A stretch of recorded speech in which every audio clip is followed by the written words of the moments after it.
Hello friend, स्वागत है आपका अपने यूट्यूब चैनल राय क्लासेस पे। कैसे हैं आप सब लोग? आशा करते हैं आप सब लोग बहुत अच्छे होंगे। जैसा कि हम चैप्टर नंबर 11 कर रहे थे रचनाएं, और उसके हमने 3 क्वेश्चन कंप्लीट कर लिए थे। और आज जो है हमारा क्वेश्चन नंबर 4 हमारा जो दिया है, आधार 8 सेंटीमीटर तथा ऊंचाई 4 सेंटीमीटर के एक समद्विबाहु त्रिभुज की रचना कीजिए और फिर एक अन्य त्रिभुज की रचना करना है जिसकी भुजाएं इस समद्विबाहु त्रिभुज की संगत भुजाओं की एक सही 1/2 गुनी हो। चलिए देर ना करते हम क्वेश्चन की तरफ बढ़ते हैं। क्वेश्चन हमारा जो दिया है, लिखा है कि आधार जो है आपका 8 सेंटीमीटर का होना चाहिए, आधार 8 सेंटीमीटर का, और ऊंचाई जो है आपकी 4 सेंटीमीटर की होनी चाहिए। और उसके बाद जो संगत भुजाएं हैं वो एक सही 1/2 गुनी होनी चाहिए। एक सही 1/2 गुनी मतलब ये कि 2 कम 2 एक 3/2 गुनी होनी चाहिए।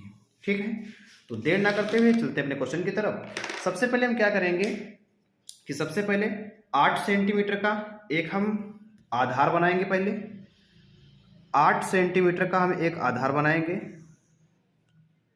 जो कि हमारा बनकर तैयार है। ठीक है, और 8 सेंटीमीटर के आधार के बाद यहाँ पर हम डालेंगे कि ए बी हमारा 8 सेंटीमीटर का आधार है। तो सर्वप्रथम 8 सेंटीमीटर का हमने एक रेखाखंड खींचा और फिर इसको जो है हम क्या करना है, क्योंकि हमको केवल आधार दिया गया है, आधार, और हमको ऊंचाई दी गई है, बाकी हमको साइड की दोनों भुजाएं नहीं दी गई हैं। तो हमको क्या करना है कि ऊंचाई इसकी 4 सेंटीमीटर लेना है। ऊंचाई 4 सेंटीमीटर भाई जी कैसे लेंगे हम, कि सबसे पहले इस रेखा को क्या करेंगे, हम आधा करेंगे। सबसे पहले इस रेखा को हम आधा करेंगे। आधा करने के बाद एक चाप हमारी ऊपर रहेगी और एक चाप हमारी नीचे रहेगी। ठीक है, इस प्रकार से। और उसके बाद आधा करने के बाद इस चाप को हम काट देंगे, और काटने के बाद जो हमारे दोनों कट पॉइंट हैं इनको हम क्या कर देंगे, इनको हम मिला देंगे। ठीक, जो कट पॉइंट हमारे हैं इनको हम मिला देंगे।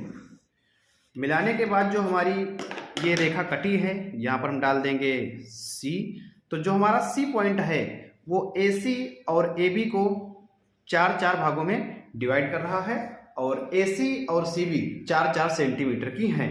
ठीक, इसके बाद हमको क्या करना है कि हम जो है, क्योंकि ऊंचाई हमको लेना है 4 सेंटीमीटर, तो पटरी की सहायता से हम 4 सेंटीमीटर की दूरी भरते हैं।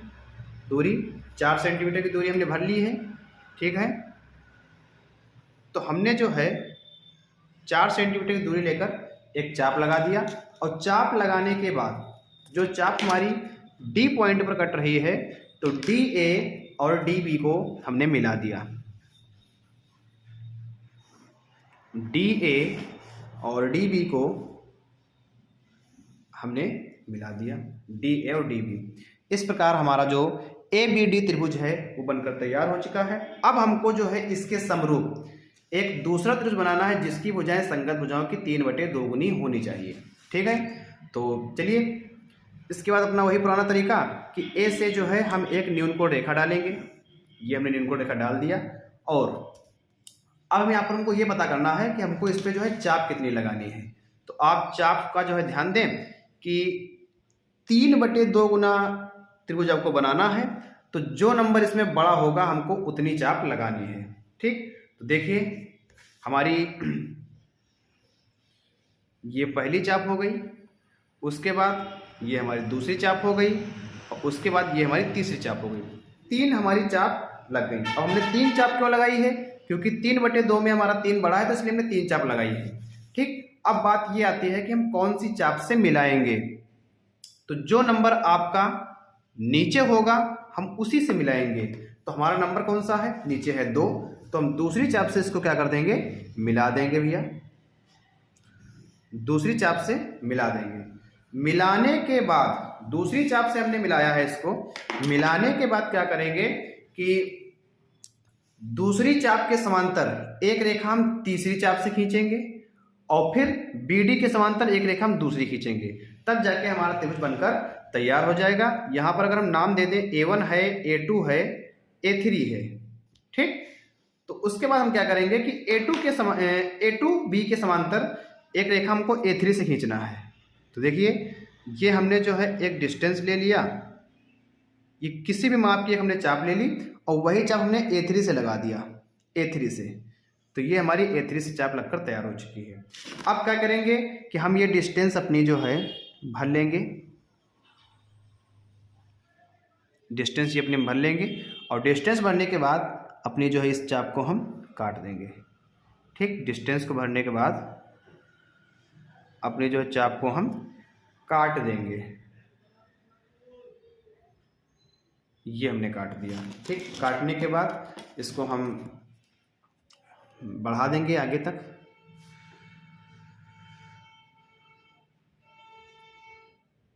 ये हमने आगे तक बढ़ाई। ठीक है, और अब चूंकि ये लाइन यहाँ पर नहीं मिल रही है तो हम क्या करेंगे कि रचना में AB को आगे बढ़ाने पर, रचना में AB को आगे बढ़ाने पर, रचना में हमने AB को आगे बढ़ा दिया और AB को आगे बढ़ाने के बाद अब हमको जो है एक दूसरी रेखा BA से डालनी है जो इसके समांतर होके जाएगी। ठीक, तो करते हैं भैया।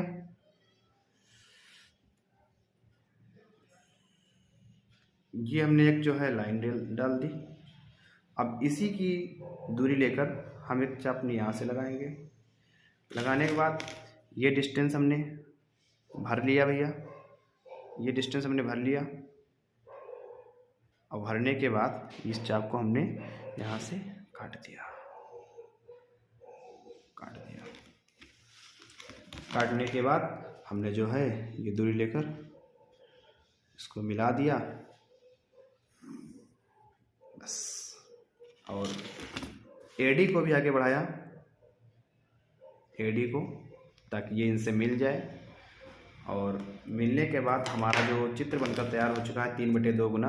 अगर नाम देने की बात करेंगे तो ABCD हमारा हो चुका है। यहाँ पर हमारा आ जाएगा E, यहाँ पर हमारा आ जाएगा F। अगर हम बात करेंगे तो ABD के समरूप हमारा जो दूसरा त्रिभुज बनकर तैयार हुआ है वो AEF है, और जो जिसकी संगत भुजाएं ABD के समरूप जो हैं उसकी संगत भुजाओं की 3/2 गुनी है। अगर हम रचना की बात करेंगे तो सर्वप्रथम 8 सेंटीमीटर का एक रेखाखंड हमने खींचा और उसके बाद AB को हमने समद्विभाजित किया। जो समद्विभाजक बिंदु हमारा C है वो AB को C बिंदु पर काटता है, और फिर जो है हमने C को केंद्र मानकर 4 सेंटीमीटर का एक चाप लगाया जो कि हमारा D पर है, और DA और DB को मिलाने पर उसके बाद अगला पॉइंट A से हमने एक न्यूनकोण रेखा खींची। ठीक है, और उस रेखा पर हमने जो है 3 बराबर दूरी लेकर चाप लगाए जो क्रमशः A1, A2 और A3 हैं। उसके बाद हमने क्या किया, हमने जो है जो नंबर हमारा नीचे होगा, जो नंबर नीचे होगा वहां से मिला देंगे। तो हमने जो है A2 और B को मिला दिया और फिर तीसरी चाप के समांतर हमने एक रेखा खींच दी। ठीक, A2B के समांतर एक रेखा A3E खींचने पर, उसके बाद BD के समांतर एक रेखा EF खींचने पर, रचना में आप इसको बढ़ा देना कि रचना में B को E तक बढ़ाने पर, फिर BD के समांतर एक रेखा EF खींचने पर, फिर रचना में D को F तक बढ़ाने पर। इस प्रकार हमारा ABD के समरूप त्रिभुज कौन सा है? AEF। AEF। तो ये चित्र आपका बनकर तैयार हो चुका है। इस प्रकार क्वेश्चन नंबर 4 आपका पूरा कंप्लीट। तो इस वीडियो में इतना ही। थैंक यू, धन्यवाद।